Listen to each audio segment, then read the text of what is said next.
Inhaling deeply, holding it at the top, and then exhaling longer than your inhale.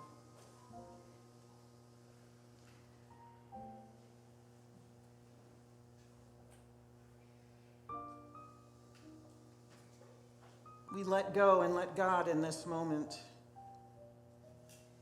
letting go of all distractions, letting go of all the things you are to everyone in your life that you are responsible for.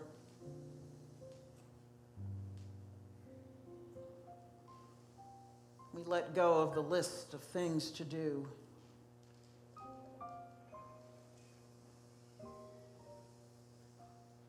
We take off all the hats that we wear. And just let ourselves settle into our beingness, our souls,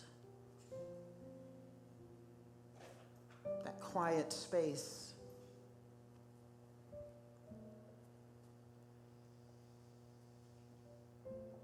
That is the peace that passes all understanding. That which grounds us, sustains us, vitalizes us, renews our bodies and souls. If we will only allow it.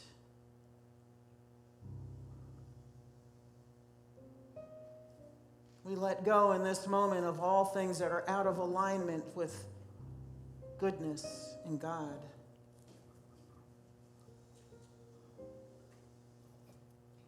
We let go of all things that are unlike harmony and unity.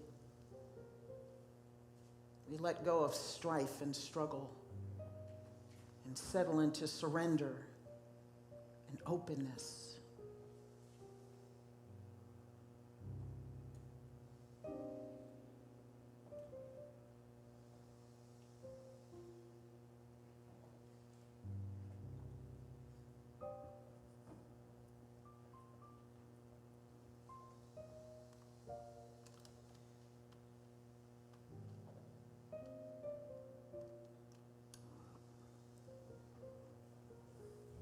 I invite you to see yourself now in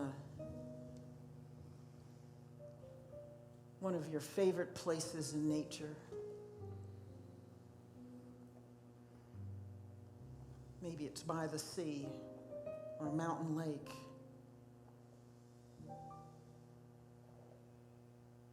Or sitting on a huge boulder in the midst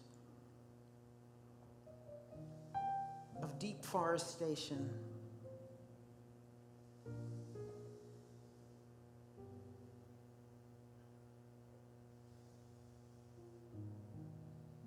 Maybe you're in your backyard with your hands in the soil, smelling the earth.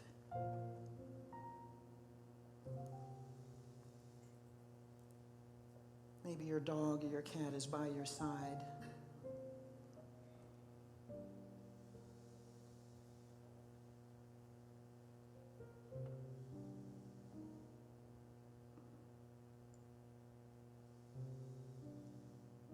Maybe you're surveying the desert. Wherever you are, allow yourself to be in that space and feel what it feels like, all your senses alive, breathing in that space, that beautiful space, knowing that you are a part of that natural world. You are not separate from it. You are it.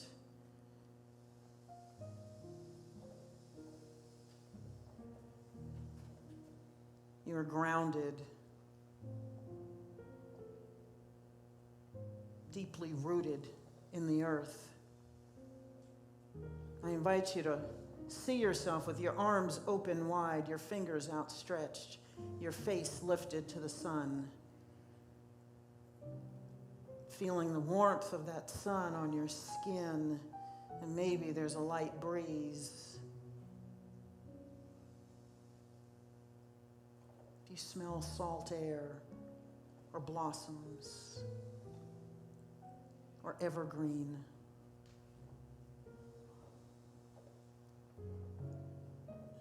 How brilliant is the color?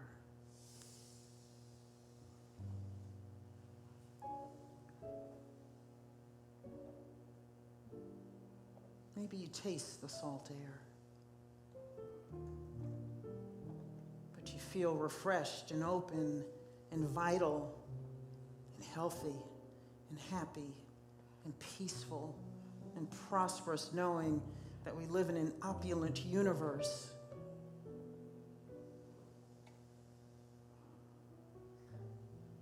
And we are that opulence. We are that beauty. We are that life. For God is the all there is, and that includes us. Life fills the universe. The universe is life, and life is the universe. Life fills us. Life is us.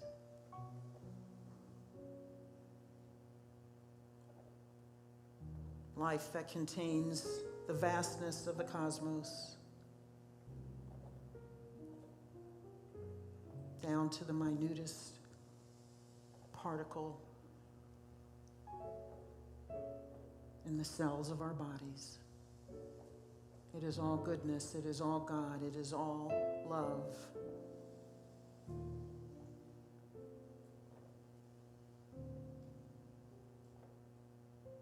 God is all there is, and we are that energy.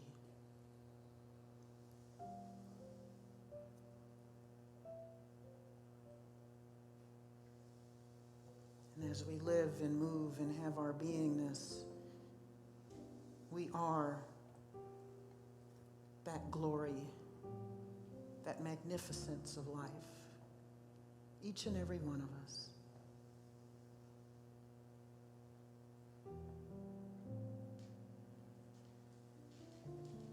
So we breathe in together, exhale. Breathe in again, deeply, deeply, hold it in, exhale. And from this place of serenity, we now sing our centering. This is from the Book of Awakening, May 18. It's a book by Mark Nepo. I have been blessed to have deep friends in my time on earth. They have been an oasis when my life has turned a desert. They have been a cool river to plunge in when my heart has been on fire. When I was ill, one toweled my head when I couldn't stand without bleeding. Another bowed at my door, saying, I will be whatever you need as long as you need it. Still others have ensured my freedom, and they miss me while I search for bits of truth that can only lead me back to them. I've slept in the high, lonely wind, waiting for God's word. And while it's true, no one can live for you, singing from the peak isn't quite the same as whispering in the center of a circle that has carried you ashore. Honest friends are doorways to our souls, and loving friends are the grasses that soften this world. It is no mistake that the German root of the word friendship means place of high safety. The safety opens us to God. As Cicero said, a friend is a second self. And as St. Martin said, my friends are the beings through whom God loves me. There can be no greater or simpler ambition than to be a friend. And so it is.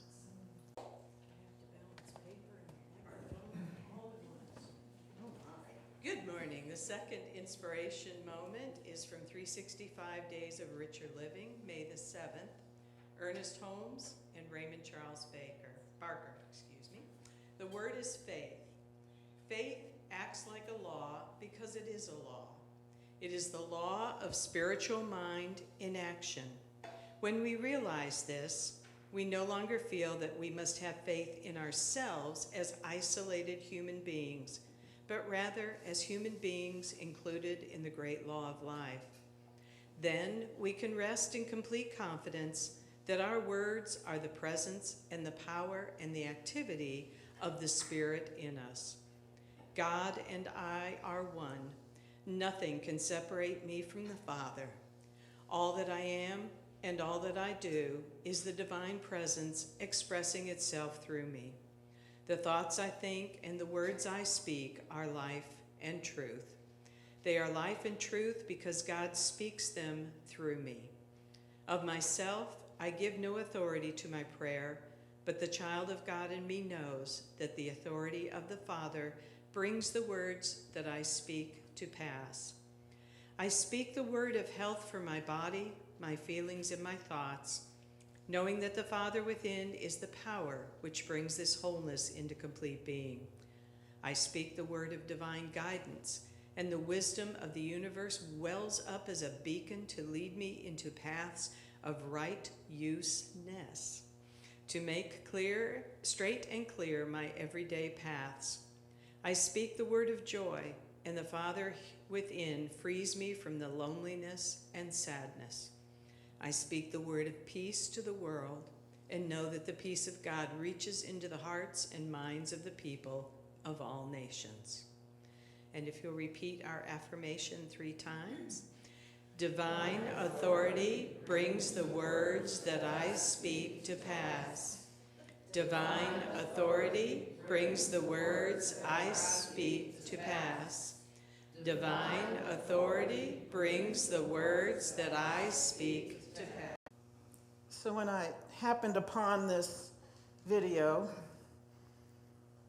I thought, really? Because I've had some stuff,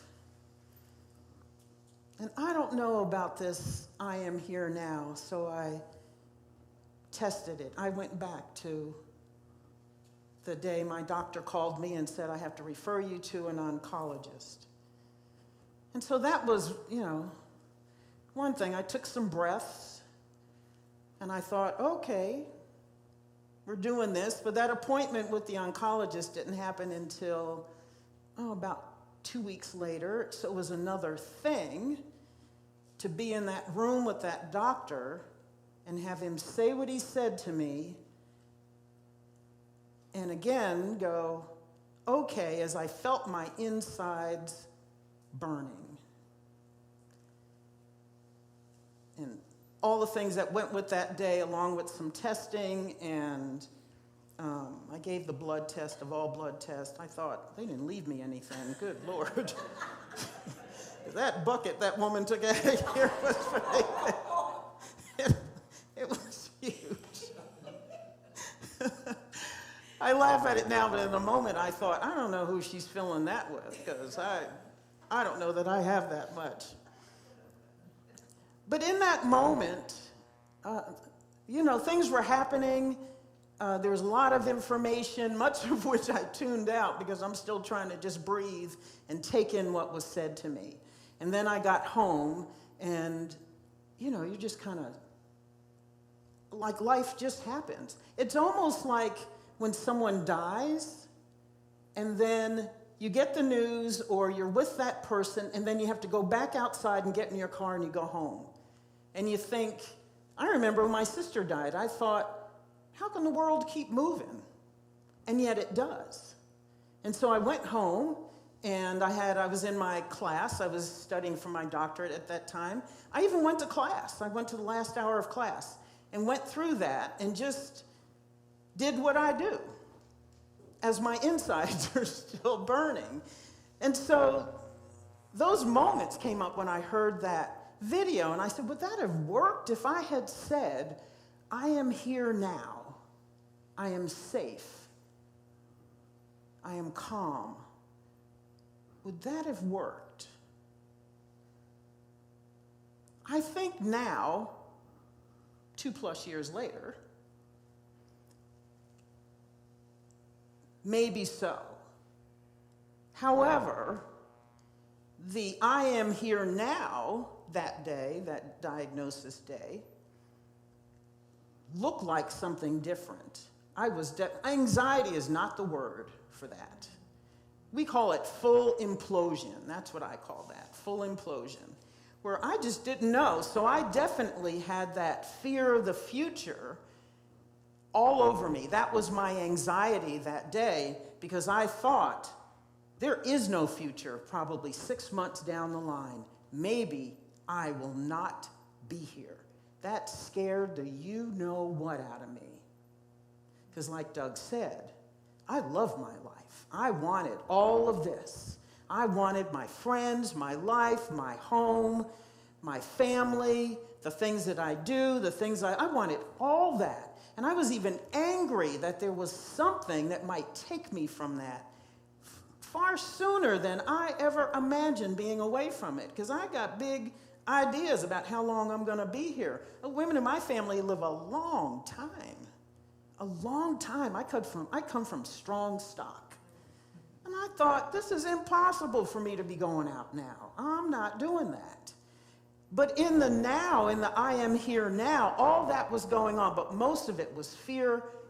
I can't say fear of future, fear of no future. That's what my day was, fear of no future.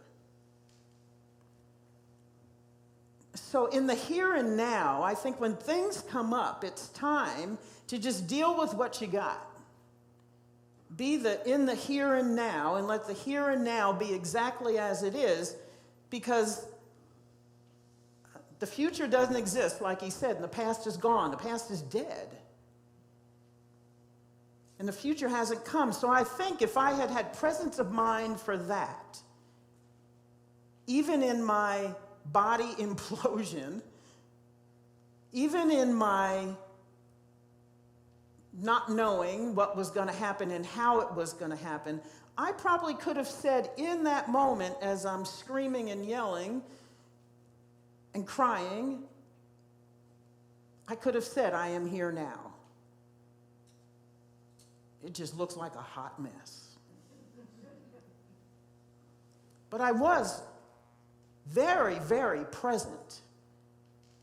There's no other thing I could have been in that moment, because life made me sit in that moment, and I almost had no control over what was happening emotionally.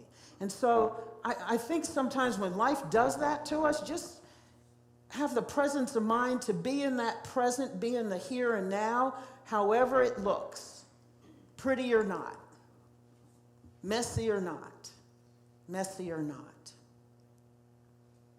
I am here now. I am safe. And I had a measure of safety because I knew that there was something that grounded me, and I still was a hot mess.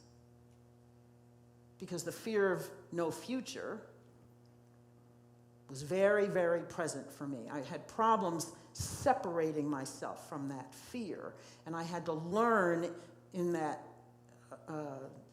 days that ensued, the weeks that ensued, what to do with that fear of no future. When my sister died, I had to do something with the fear of figuring out life without my touchstone. She was 4 years older than me. What do I do without the one who I call when I'm a hot mess? And she's such a stabilizing presence that I don't even have to say what's wrong. As soon as she says hello, I'm golden. And to be able to sit with her on the phone and not talk and still feel stabilized and balanced and okay, I am here now, I am safe, I am good, she was that for me. That was almost 20 years ago. And so when she first died, I thought, I don't know how I'm getting through the next week. And I didn't well. First 2 weeks, well, after I got home from New Jersey, after I got back here, and things got quiet, because, things are busy when someone first passes. Things are real, real busy. But then when things settle down and the quiet comes in, then that's when the grieving starts to roll. That's when that tsunami hits you. So I spent that first 2 weeks after I got back here in the bed, literally, in the bed, trying to figure out, how do I walk forward from here without her? I felt anything but safe in the here and now. anything but safe. After that diagnosis, I felt anything but safe. But I probably could have said, yes, I am here now. I don't like it, but I'm here.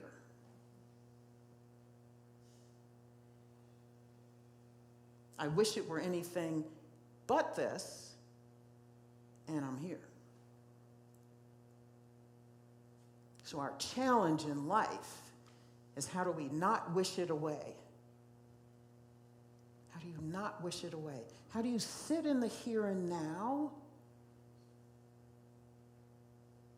with whatever is closing around you?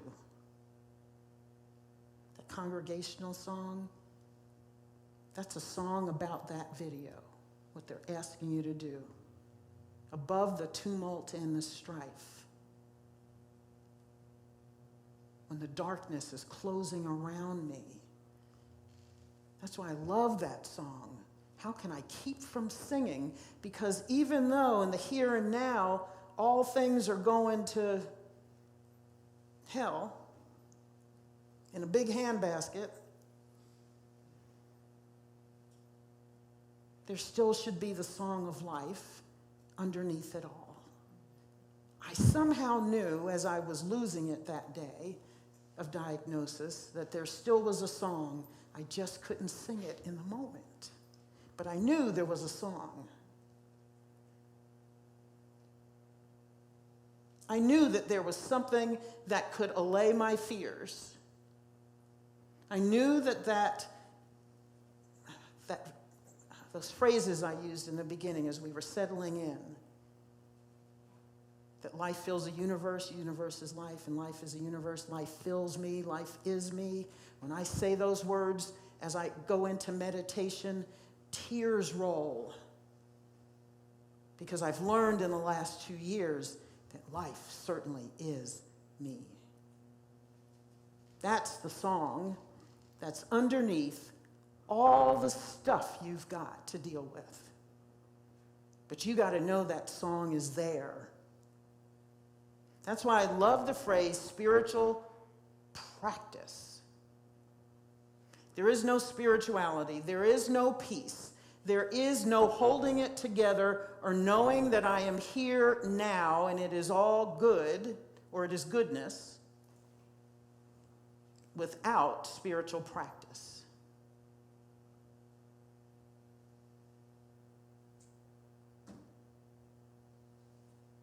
And all you need is something new in your life, like the death of someone close to you, like a diagnosis, like the loss of a friendship or a significant relationship, to bring you face to face with that tumult and that strife.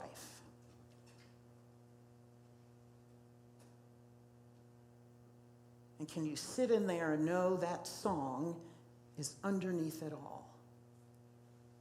How can I keep from singing? And you can sing the song of life, whatever that means to you, with tears rolling down your face. In fact, the only thing that got me past my fear was singing it as my body felt like it was imploding that day.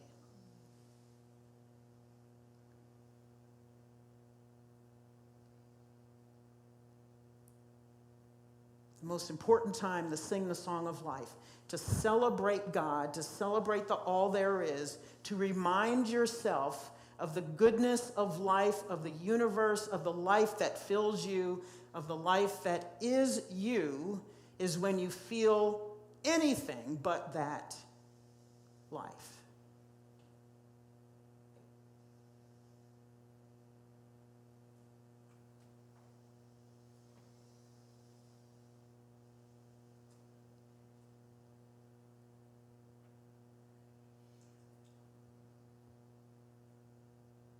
Because for me, there is no peace without it.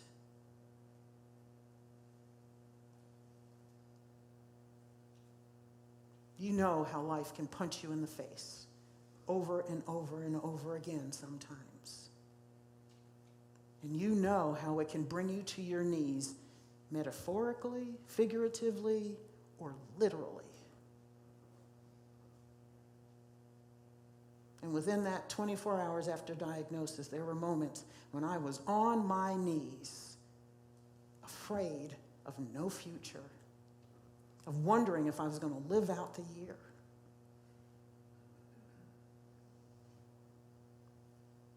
But I knew as I was on my knees that what I knelt upon was that song of life that is God, that presence and power that sustains us, but you will never know it if you don't practice daily and let yourself open up to that presence. How many times have I said to you, daily, daily, daily meditation? It is the stuff of life. And yet, most of us, and I've done it too. Yeah, I'm meditating daily. And then some days I don't because I'm busy or I don't feel like it or I didn't get up early enough or whatever it is. I feel like eating instead of doing that. I don't, I'll do it tomorrow. What day, what does it matter? Let your doctor call you and tell you. You've got something that most people don't live through. And you'll wish you'd meditated every single day because you'll need that power and that presence to well up within you. You'll need that song more than you need anything else in that moment because that song is your breath. That song is your breath. The song is your next breath and the breath after that. That's why I'm still breathing now, 2+ years later. That's why Doug is still here, almost a year later.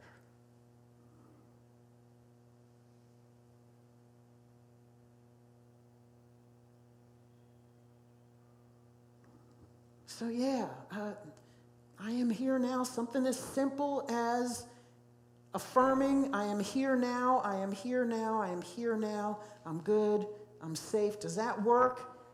Yeah, but man, you've got to have spiritual practice behind it. You've got to have those moments where it gets tough.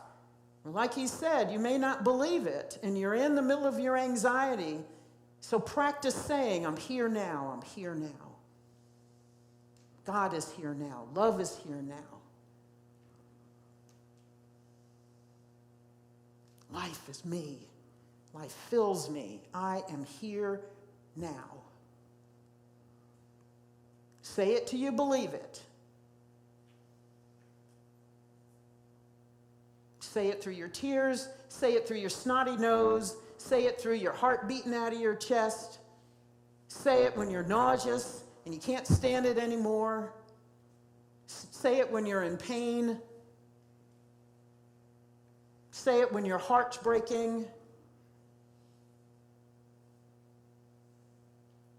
Say it when you feel betrayed. Say it when you're sitting with somebody and they're taking their last breath. I am here now, I am here now, I am here now. Good Lord, I am here now. I'm here now.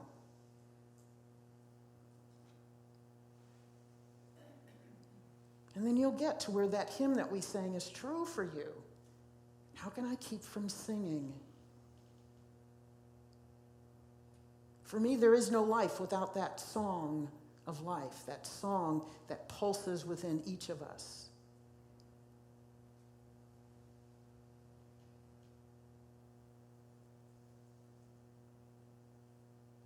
So as I contemplated, is it really that simple? I am here now. I think it can be. It can be. But we got to work for it. You got to work for it. You got to do the daily practice. You got to let yourself come face to face with God in the silence. And you got to take all your stuff into the silence. Sit in the silence even when you're terribly uncomfortable. Sit in the silence even though your brain won't slow down. Sit in the silence even though you have 5 more minutes and that 5 more minutes is an eternity and you think, I got to get out of this chair. I'm going crazy. Sit for the 5 minutes. Sit till your timer goes off.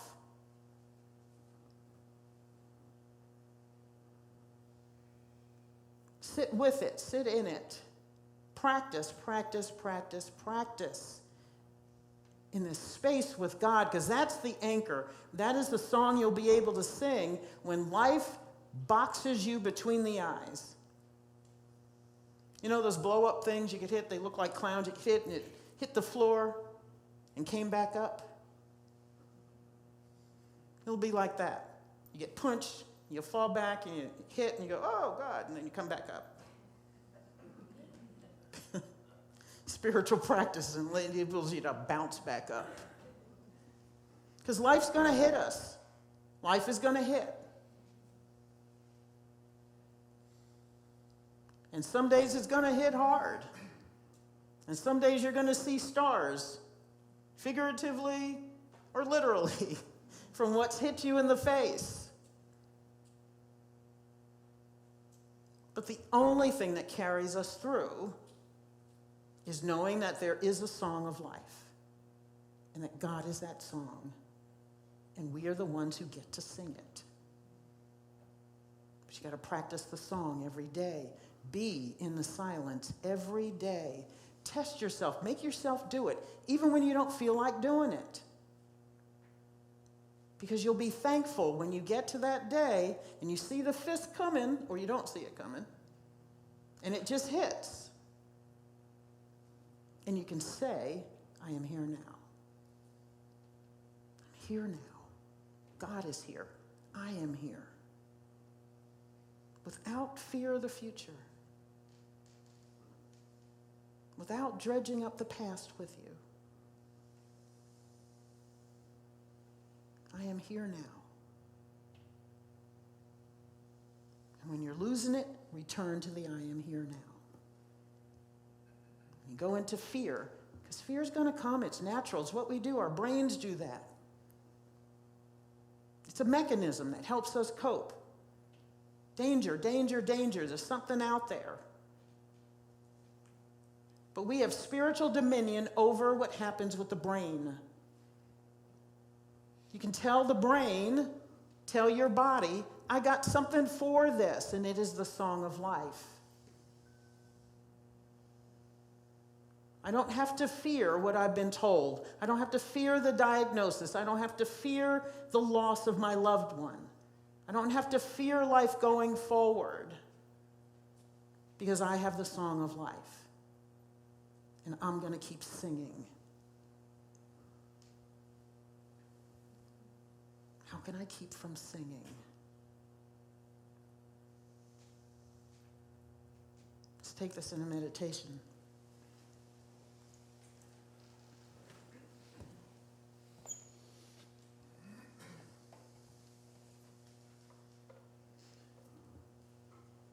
So just breathe.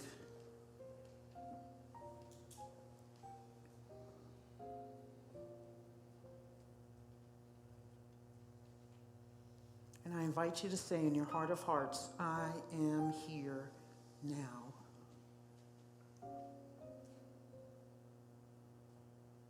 God is here now. I am safe.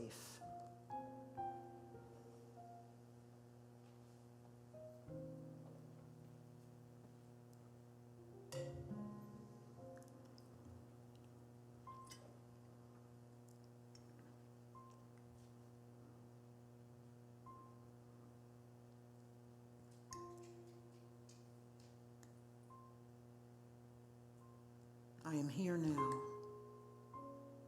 God is here now. I am safe.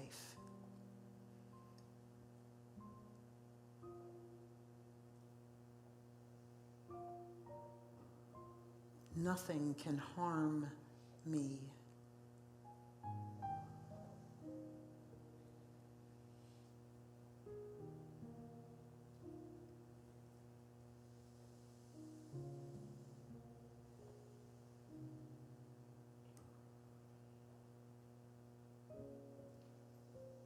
I am here now. God is here now. I am safe. whatever it is you're grappling with.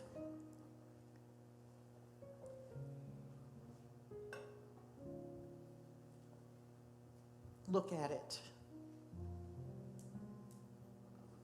in your full divine power, knowing that the song of life is you.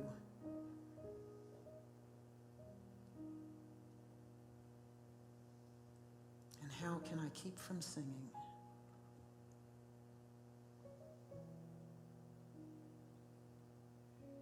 I am the song of life.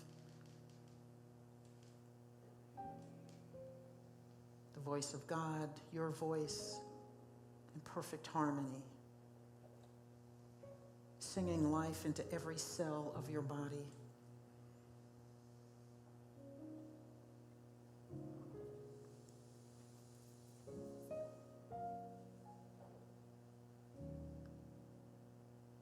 Singing life into your heartbreak, your disappointments, your regrets, your fear, your shame, any guilt, any recriminations,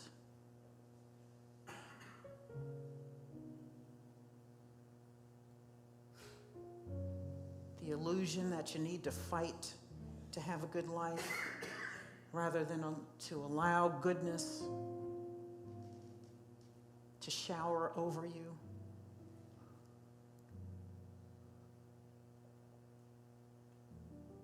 There is no fight if we allow the song of life to sing in us, and we sing it daily.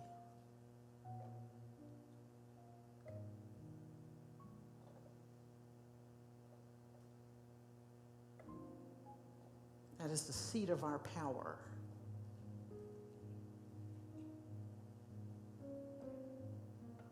So again, in your heart of hearts, I am here now. I am here now. I am here now. God is here now, with me, in me, as me.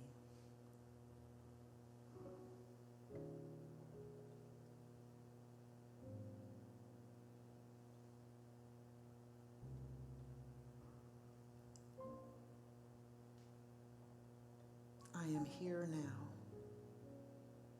I need nothing but this moment, this breath.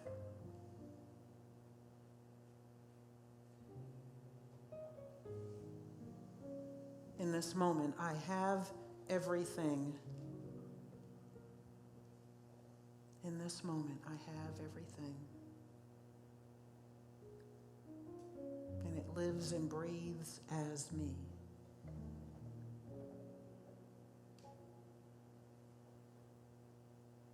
Lives and breathes as me.